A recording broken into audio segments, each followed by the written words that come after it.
Civilization never falls with noise. It collapses quietly, like a building whose foundation rots long before the walls lean. When the grid dies, when supply chains freeze, when fuel stops coming in and people stop going out, value itself changes. Gold becomes a shining rock. Luxury becomes dead weight. What matters is what keeps your body alive and your mind clear. It begins at dawn. The outage has lasted 20 hours, but everyone still insists it's temporary. You walk past shops with frozen doors and powerless registers. People stand outside with wallets in their hands, still believing paper and metal will save them. But collapse doesn't care about currency. Collapse rewrites the rules. You tighten the straps of your pack. Inside it are things the old world ignored, items that now carry more weight than gold ever could. Water filtration, antibiotics, fire starting tools, batteries, fuel. These 11 items aren't luxuries, they're lifelines. As you walk through the dead street, you watch a man arguing with a store owner over bottled water. Not the price, there is no price now, but possession. Every bottle is a bargaining chip, a liquid hour of life. Water is the first item more valuable than gold. Without pumps, cities suffocate. Rivers become contested territory. A woman kneels beside her car holding a half-empty fuel can. Gasoline is the second item. Movement becomes currency. Whoever can relocate can survive. Whoever can't becomes a ghost anchored to one spot. Inside an abandoned pharmacy, someone cries over empty shelves. Painkillers, antibiotics, antiseptics, all gone within minutes after the blackout. Medicine becomes the third item. Not for trade, but for survival. Infection doesn't negotiate. You cross a silent intersection. No engines. No refrigeration. No deliveries. Food, non-perishables, calories that don't require electricity becomes the fourth item. People still look at gold like it matters. But gold can't fill a stomach. As the sun rises higher, a realization settles in your chest. You are witnessing a new economy born from desperation. And in it, 11 simple items outweigh every bank vault on Earth.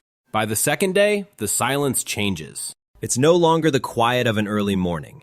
It's the quiet of systems dying. You move through the outskirts of the city, watching the slow unraveling of routine. Cars sit abandoned at strange angles. People walk in clusters, scanning faces, scanning pockets. They're looking for certainty. They won't find it. The fifth item, more valuable than gold, reveals itself. Fire. Not the idea of it, the capability. Lighters, matches, ferro rods, anything that creates flame. Without electricity, nights grow colder, food grows harder to prepare, fear grows stronger. Fire is warmth, light, safety, purification. The ability to control it becomes a form of power. You keep your lighter close. Further down the road, you see a mother holding a small child wrapped in an oversized jacket. She's breathing into his hands, trying to warm him. Blankets, thermal layers, emergency ponchos. This is the sixth item. Warmth. You can survive hunger longer than cold. Exposure kills faster than most people understand. Your destination is a maintenance yard you scouted earlier. Not for shelter, for the seventh item, tools. Multi-tools, knives, screwdrivers, pry bars. Not weapons, implements. Tools rebuild reality. Tools create options. Tools determine whether a broken door is an obstacle or an inconvenience. You find a rusty toolbox beneath a collapsed shelf. Inside, wrenches, pliers, a dull box cutter. Worthless last week. Priceless now. As you exit the yard, you hear the familiar cough of someone lighting a generator. And with that sound, the eighth item earns its place. Fuel, not gasoline, but batteries. Power banks, AA packs, anything that stores energy. People still cling to dead phones, hoping for a message, a signal, a map. Without power, technology becomes a glass brick. Night approaches. You keep moving, avoiding crowds. Crowds turn hungry. Crowds turn desperate. And desperation is contagious. You mark the seventh abandoned street on your map. Patterns emerge. You can see where collapse concentrates, where it spreads, where it fractures. And you understand something most people still refuse to admit. This isn't temporary. This is transformation. Collapse is never just about resources.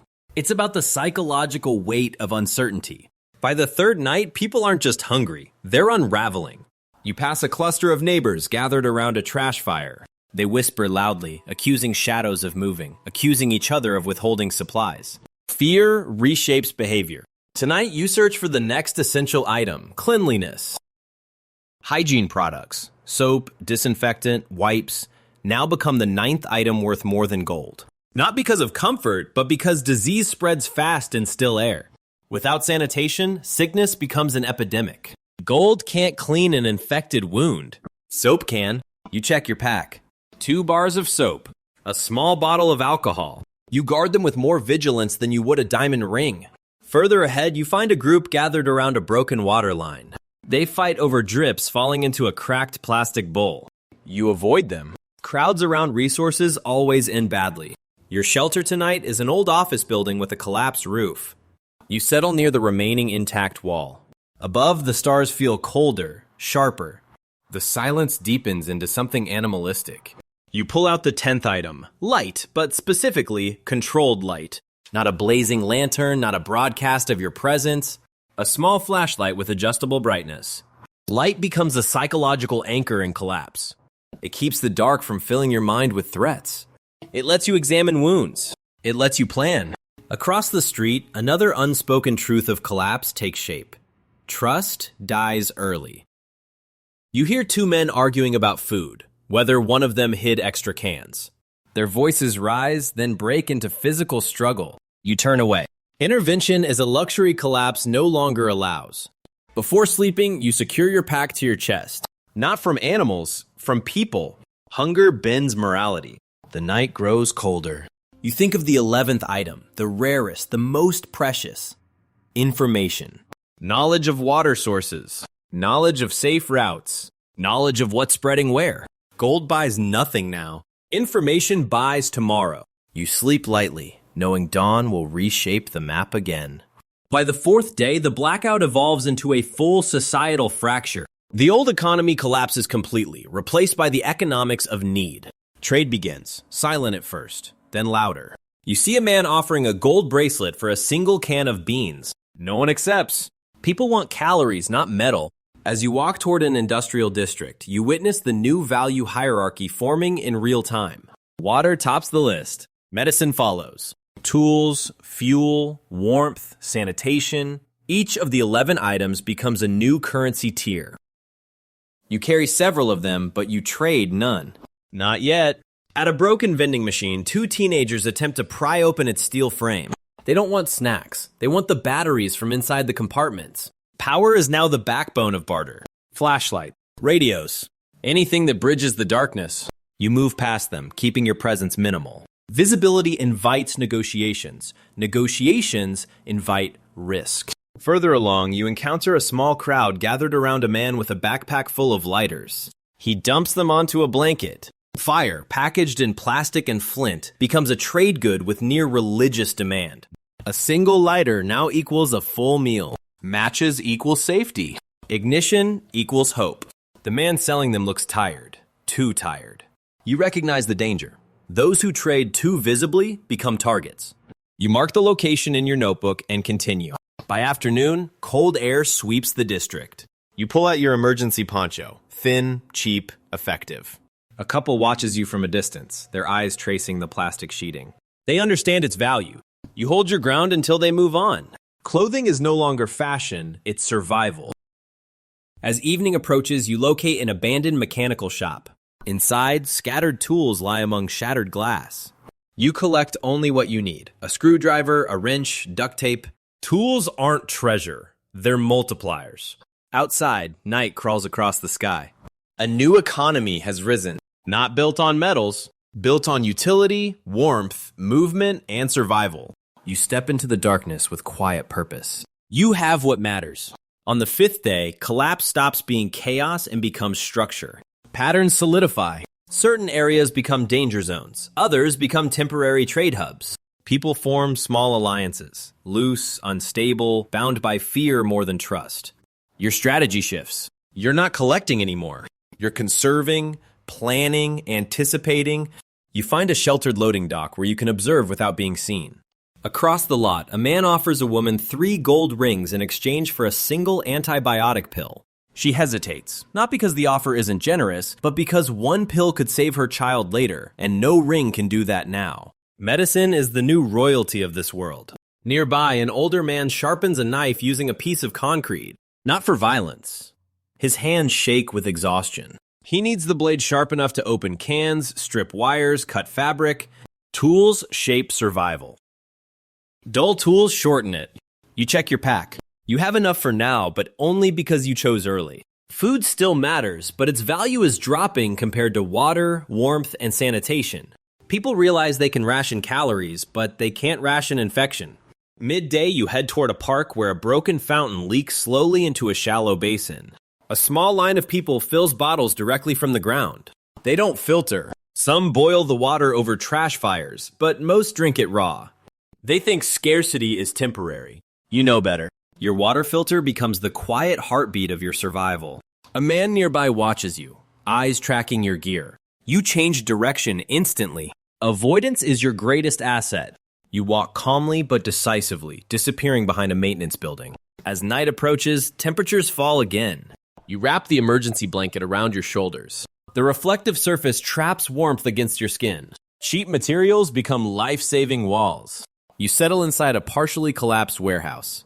The darkness hums. Somewhere outside, a distant voice screams for help, cut off abruptly. You don't investigate. You reaffirm the final truth of the 11 items. They aren't valuable because they're rare.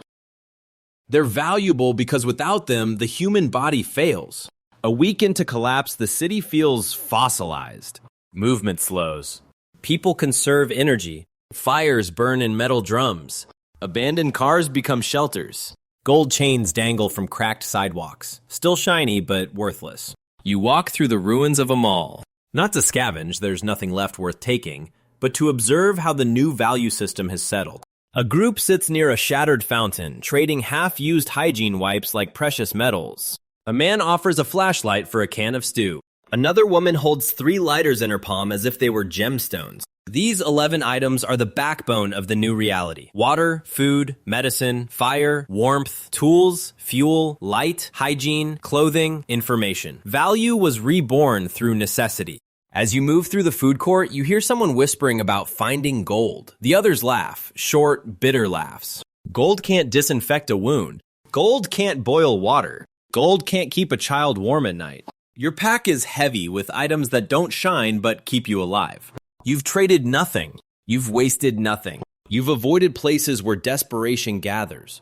That discipline, more than any object, is why you're still walking. You exit the mall through a cracked emergency door and climb a service ladder to the roof. From above, the city looks like a dead circuit board. Burned out nodes, fractured pathways, isolated lights flickering from the last generators.